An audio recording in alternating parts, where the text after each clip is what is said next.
une expérience de Bernoulli est la plus simple qui soit. Par exemple, je tire un lancer franc au basket, je réussis ou j'échoue. Donc une expérience de Bernoulli, c'est une expérience à deux issues, succès ou échec. Donc une loi de probabilité très simple, succès, échec, succès avec une probabilité P, et forcément échec avec une probabilité de 1 moins P. Maintenant, je réalise cette expérience plusieurs fois. Je vais la réaliser n fois, de manière identique et indépendante. C'est très important de bien préciser ça. Identique et indépendante.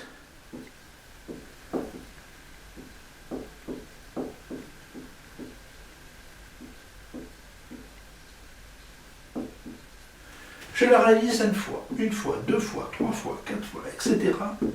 N fois, de manière identique et indépendante, je réalise ce qu'on appelle un schéma de Bernoulli. Eh bien, la variable aléatoire qui comptabilise le nombre de succès suit la loi binomiale BNP. Donc, grand X, c'est le nombre de succès. On pourrait le faire également avec une variable aléatoire Y qui comptabiliserait le nombre d'échecs, ça marcherait de la même façon. Eh bien, vous voyez, je répète, donc une expérience de Bernoulli, échec, succès, réalisée de manière identique et indépendante n fois, la variable aléatoire qui comptabilise le nombre de succès suit la loi binomiale BNP.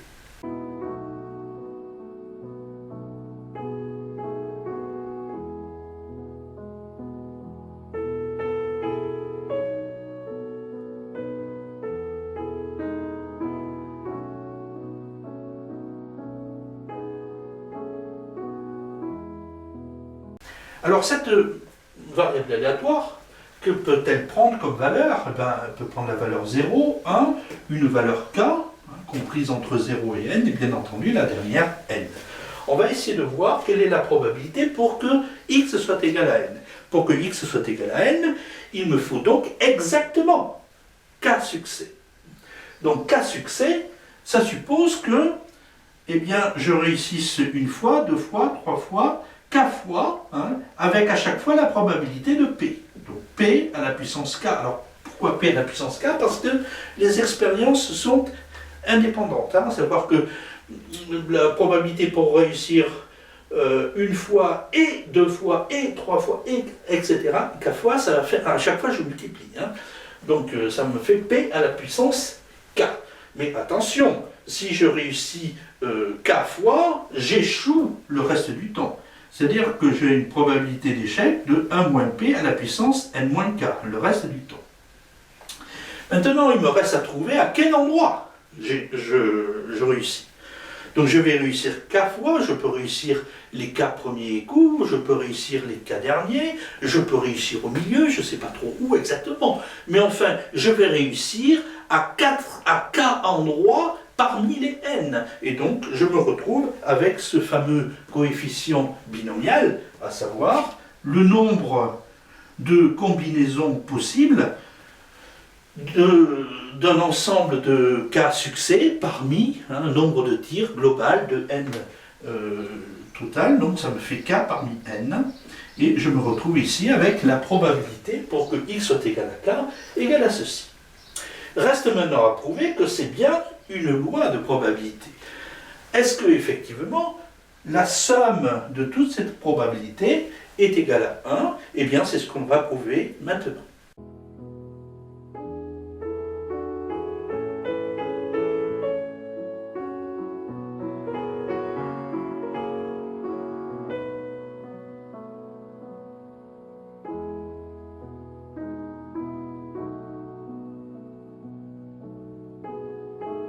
On se souvient de la formule du binôme, à savoir que si je prends deux nombres a et b quelconques,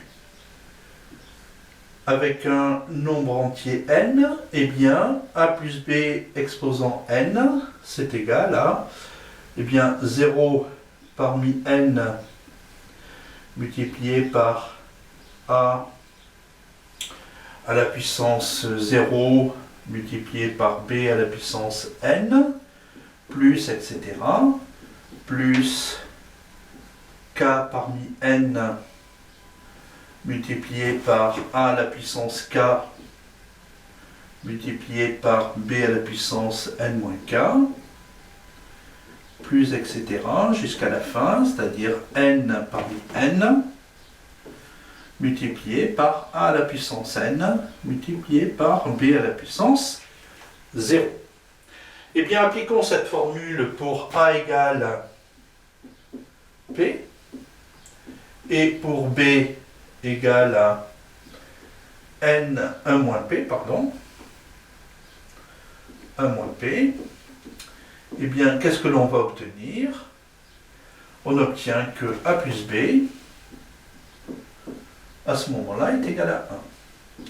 Alors finalement, 1 à la puissance n, donc 1 à la puissance n, c'est-à-dire 1, vous voyez que c'est égal à 0 parmi n multiplié par p à la puissance 0 multiplié par 1 moins p à la puissance n, plus etc., plus k parmi n multiplié par p à la puissance k multiplié par 1 moins p à la puissance k, plus etc., plus n parmi n multiplié par p à la puissance n multiplié par 1 moins p à la puissance 0, et je retrouve ainsi que la somme de toutes mes probabilités ici est égale à 1. On a donc eu bien une loi de probabilité. La loi binomiale est une loi de probabilité, bien entendu.